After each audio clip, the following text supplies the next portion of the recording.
When I tell you it's so awkward filming videos now, because I know the whole goddamn school is watching me.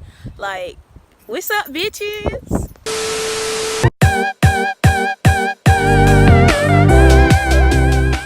I just got done washing my hair. I haven't washed my hair in a good 2-3 weeks. I have been doing cold washes, but I just haven't been putting any shampoo in it. So this is my first time shampooing and conditioning it. I'm about to blow dry it, part it, and rubber band it up, and then we can get this braiding process started.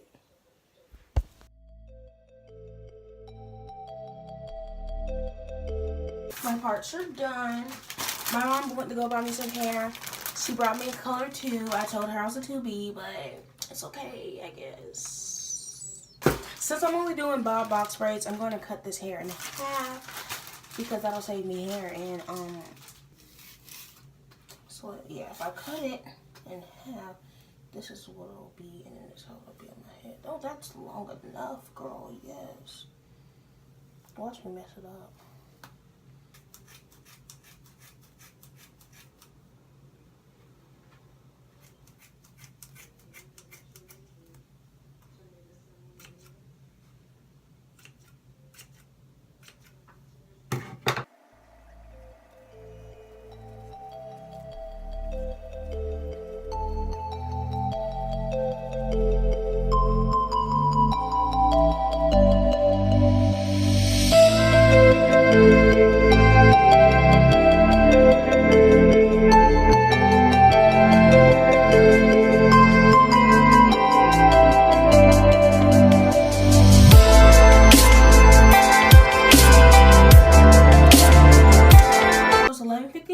And the back row is done.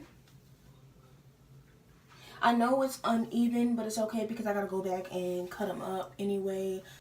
Alright guys, so we're almost done and it's only 1:30. I only have 4 more braids left. But I have so much hair left over. Like, I legit have 7 bags. I don't know why my mom, I told her to buy, like, I said, what, 6. I don't know who told her to get all these bags. I told her I didn't need them. But she wanted to do what she wants to do. So now I'm sitting here stuck with all these bags, a waste of money. Because you know beauty supply stores don't give cash or back. And look at store credit. I don't want no store credit. But I still could have used that money to go shopping. But it's whatever, I guess.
These ends aren't going to stay fluffy like that. I still have to cut them. I'm just going to wait till after I dip them and then get it all together and then add the accessories and then